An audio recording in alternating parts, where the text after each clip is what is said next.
I don't know if you've seen my most recent video where I gave a quick, brief update about how my 28th Spinraza injection went, which was actually my very first time receiving the high dose Spinraza. And I made a video talking about that, but within that video it was very short and brief. But I did mention within that video that I was going to make a much more longer form styled video, giving you guys an entire update with everything. Now, what I want to mention is during this procedure is everything went phenomenally well. So for those of you unfamiliar with Spinraza or unfamiliar with SMA or not too familiar with who I am, you're coming across me for the first time, is my name is Victor Guerra, who goes by Victor the Inspiration on social media.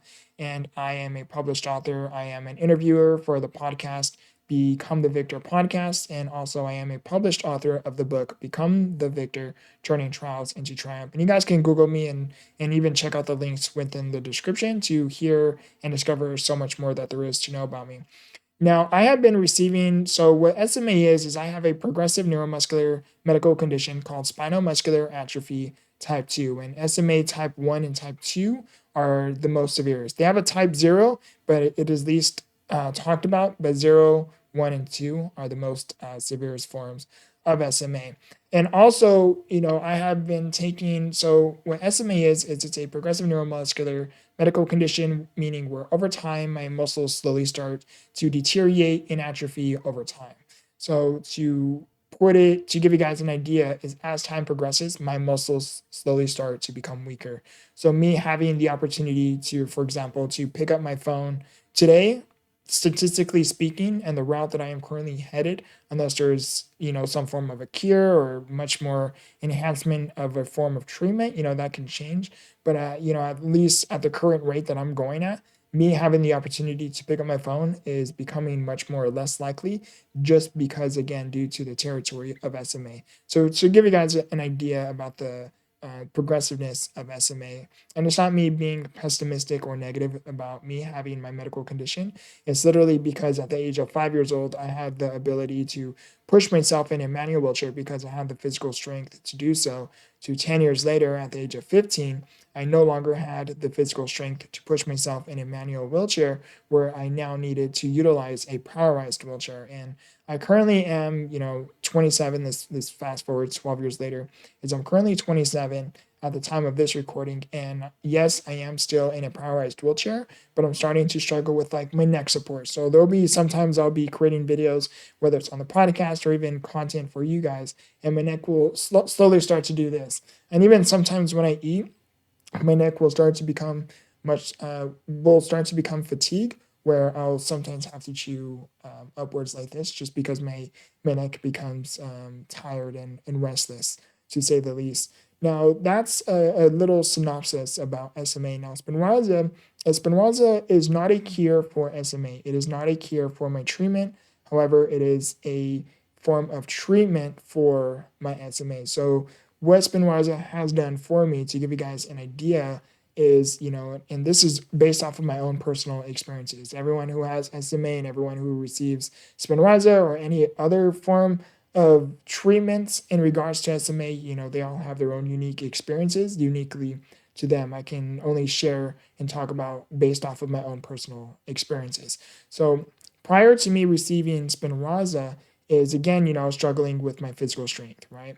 But as time started, I was in high school at the time. I was in high school at the time. I was on diploma track, meaning I had ordinary classes just like every other individual who didn't have a disability. So, and when you're in college, excuse me, not in college, but when you're in high school, what happens? You're writing essays, you're going to math classes, you're going to math classes, you're writing essays, you're writing a lot, right? Especially when it comes to like English class. Excuse me, I'm getting tongue twisted. But as you can imagine, there's a lot of writing. So during this high school phase, I started to struggle quite a bit with my writing. So things that I used to do like with quite ease and just about effortlessly, started to become harder and harder, where it's not all the time, but there would be some occasions where I would need assistance to help write and help take my notes. And then I could catch up on it later, or someone else would write notes for me. And then I'd be able to, jot down those notes, so I could fulfill my assignment or do my assignment. So I did have assistants, not all the time, but a little bit during my high school experience, and primarily just about in English class. Again, not all the time, but it was once in a while. So during this time, I was struggling again with my writing before I started taking Spinraza. Now, afterwards, I started taking Spinraza. Then, me struggling to essentially, write a sentence, I started to go from a sentence to a paragraph to, writing a full essay. And these were the reaps to the benefits after I started taking Spinraza. So that's just a little bit about my story and a little bit about my whole Spinraza journey. Now, I have been taking these again for several years. So it's been definitely a journey. There's still ups and downs. It's not like it's been a constant uphill or incline or increase. There definitely has been some improvements, but it's every day is different. So there's days when I could be doing great with my physical strength, where I am able to brush my teeth, feed myself, pick up my drink, pick up my phone. And there's days when I struggle to do those things. And there's even been some days, some moments, especially more so this year. It's been a little bit of a pattern there, is where I'm actually needing assistance to feed me, pick up my drink. I'm needing a lot more assistance than my normalcy, to say the least. So this is just a little bit about my story.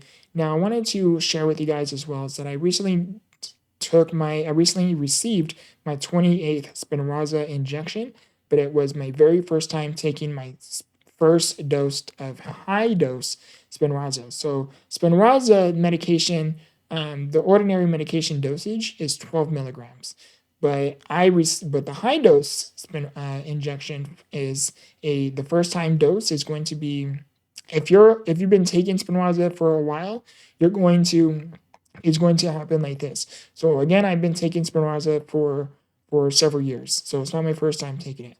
So because I have been taking Spinraza for several years, it's a little bit differently for me or for individuals who receive Spinraza or who have been receiving Spinraza for a while. So have been taking Spinraza for several years. So the every dosage has been 12 milligrams. That's the ordinary dosage, but the very first dose of high dose Spinraza is 50 milligrams. And then after that one high dose of 50 milligrams, then every dose afterwards is going to drop down to 28 milligrams.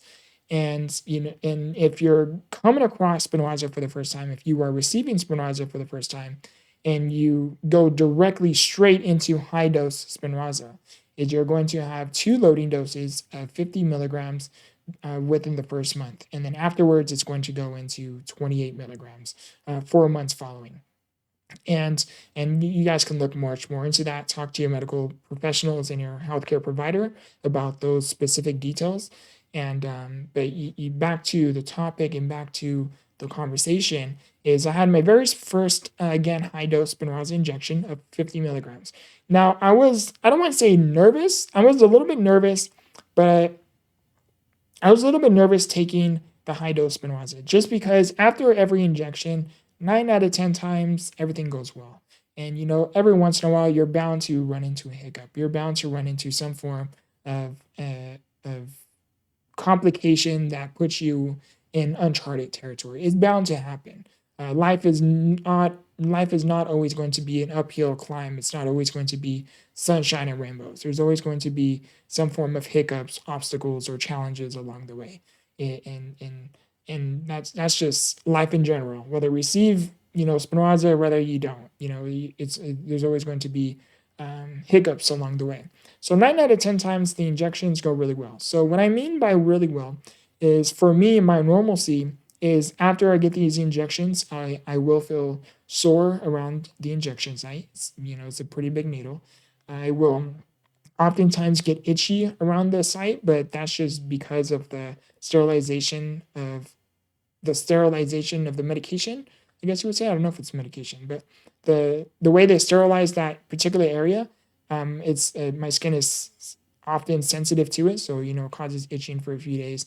But upon the procedure, And after I wake up from recovery and everything, because I personally do get sedated by a sedative, and upon waking up and going through the recovery process, my normalcy is to wake up with a headache. Now, some days will be much more severe than others. There's only been, I think, one time where I actually got extremely dizzy, and this wasn't until 24 hours later upon receiving the medication, like 24, 48 hours. It was like sometime within that week.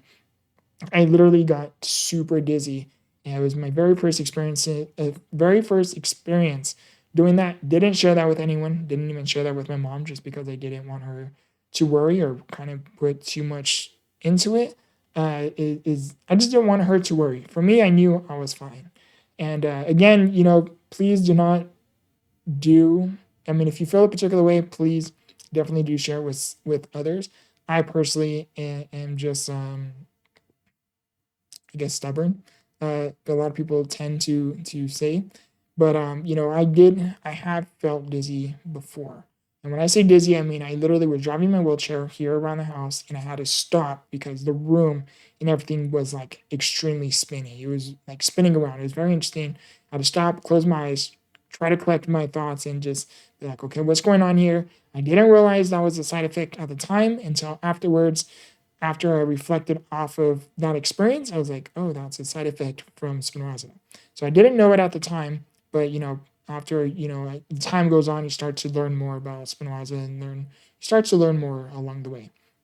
And but again, my normalcy again after all 28 injections, that only happened to me once, and I cannot entirely say that was because of Spinraza as well. I cannot entirely say with full confidence that was the side effect because of Spinraza. There was a lot of stuff going on at the time too. It was a lot of seasons that were going on behind the scenes. That could have definitely played a major role, a major factor. So I want to emphasize on that as well. And so here I am. I'm thinking about, okay, I'm going from 12 milligrams to 50 milligrams, which is a huge jump, right? I'm a little nervous. I don't know what to expect. I don't know if I'm going to have severe headaches where it lands me in the hospital. And also, I want to mention as well that again, I have received 28 injections so far, again for several years. And out of all of those 28 injections, about 3, maybe 4, maybe 5 is a little bit pushing it. 3, 4, again, maybe 5, a little bit pushing it, is I actually have ended up in the hospital because because the headache has got so severe where it became overbearing. And I have a pretty high tolerance for pain. So, for example, I have dozens and dozens of back surgeries, literally over 30 back surgeries just within my back alone. So I have a pretty high pain tolerance, and so again, out of all of those experiences, I only ended up in the hospital, 3, 4, again, maybe 5 times due to headaches. And also because the injection site where they did the injection, I had a lot of soreness going on at the lower part of my back where the injection was administered. And two, like right now at the time of me making this video, is I felt amazing upon waking up after my 28th Spinraza injection, after my first high dose Spinraza injection. I felt amazing. I felt great. I had very little to no headache, like nothing out of the ordinary. And I was very thankful, blessed. A lot of answered prayers were answered because, again, I didn't know what to expect. I'm thinking 4 times the dosage. I'm thinking definitely you're bound to have a severe headache, and nothing out of the ordinary. I personally could not tell the difference between an ordinary Spinraza injection to receiving the high dose Spinraza injection, which is amazing. And so I wanted to mention that. But again, for the first, I would say maybe like 3 days, I felt fine. And then eventually, like it was maybe like the 3rd day. I would say like maybe the 2nd day, but more towards the night. But let's just keep it simple. Around the 3rd day after receiving the injection, so around August the 7th, I started to feel a little bit more sore on the lower part of my back. Now, since then, it seems like at first like the soreness started to increase, and then it started to subside. But these past 3 days, from like August 11th to like again, today is August the 14th at the time of this recording, is I am feeling pretty sore. It seems like it's not subsiding. It actually seems like it's increasing. And if it continues on this path, I will have to seek medical intervention. Usually, when that happened, it's happened before in the past. Like I have felt like this before. Again, I had rare occasions where I actually had to get picked up in an ambulance just because the pain was so intolerable where I literally couldn't sit up in my own bed. It was very unbearable to turn. It was very hard to position. It was very difficult to let alone sit in my wheelchair. That's how overbearing the pain was. So I definitely am in charted territory. I am thankful it's not at that extent, but I have felt like this before. So I know more or less kind of what to expect, but I did tell myself where if nothing seems to get better within at least these next like 2 days, if it seems to get worse or if it remains the same, I will seek medical intervention. And usually when that happens, they have to give me a shot on my hip of a pain medication, and sometimes they even give me a steroid shot just because from past experiences, the reason why I was experiencing that pain came down to the conclusion or the likelihood of inflammation, and that was predetermined by me receiving, I believe it was a CAT scan. I don't think it was an MRI. I think an MRI is your head. It was a CAT scan or MRI. Cannot remember which one exactly, but that was when they did a scanning for the lower part of my injection site, and then they found inflammation. So the steroid injection along with the pain medication helped tremendously, and afterwards I was fine. I only needed to go in once, which was amazing, right? So I feel like it might be gearing towards possibly having to make an appointment with my primary care physician and, of course, update them how I am feeling, what I am going through, and hopefully, they can do the same thing that I have been given in the past. But I don't want to think about too much about that. Again, I want to see how I will be doing for the rest of the day today because it's still quite early, and also see how I do over the weekend. And of course, if things happen to change drastically or overnight, of course, I will seek medical intervention a lot sooner than anticipated. But if I can at least bear through this, or if I can at least get better, or if things remain the same or happen to worsen within the next few hours or within the next few days, of course, I will seek medical intervention for whatever is best suitable for that circumstance, for that potential situation. And yeah, so I wanted to make an updated video talking about my high dose Spinraza injection, and also I want to share with you guys as well. I have about like a few more minutes here. I gotta cut this off and do a recording, but with a guest of mine. But I want to mention as well that during this procedure, again, everything went well. And, prior to all of this, I did my diligence and I wanted to look up individuals I wanted to read about what's the difference what's the data showing between those who receive regular Spinraza to high dose Spinraza. What are people experiencing? What are people going through? And I did seek out stories from individuals who have received both. So that kind of gave me a lot of comfort. A lot of people did share stories from having dizziness to soreness to feeling nothing at all. And I am very thankful that I am one of those individuals where I can genuinely say that I cannot tell any difference between receiving the 12 milligram ordinary Spinraza injection to my very first high dose loading dose of Spinraza injection receiving 50 milligrams. Now, the months afterwards, from December and onwards, proceeding forward with Spinraza will be 28 milligrams.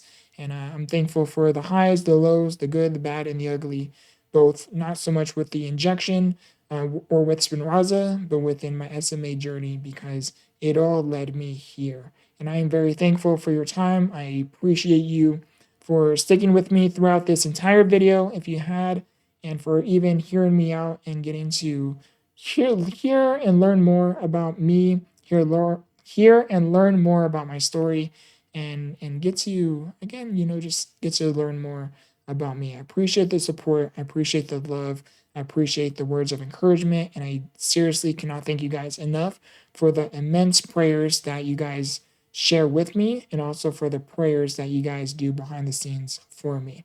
It really, really means a lot. And if it wasn't for your prayers, I don't know if I would be able to pull through the things that I happen to go through and continue to endure through. So I love you guys. I appreciate you guys. If you have any questions, please drop them down within the description. Please drop them down within the comments. You guys, if you guys want to hear more about my story, find my book, my podcast, everything there is to know about me, please check out the links within the description. And if nothing changes, there won't be any necessity to make another updated video. But if something does change, then of course I will make an updated video talking about SMA or health update or anything like that. And also, I did wake up feeling under the weather a little bit with my respiratory, and yeah, so I wanted to mention that as well. But again, if nothing changes, then of course, then there's no need to make another updated video.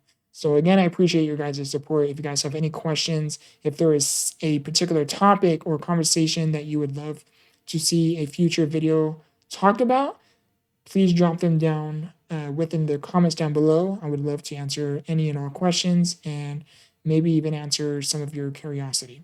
I love you guys. I appreciate you guys. And as always, remember, grow through what you go through. Much love.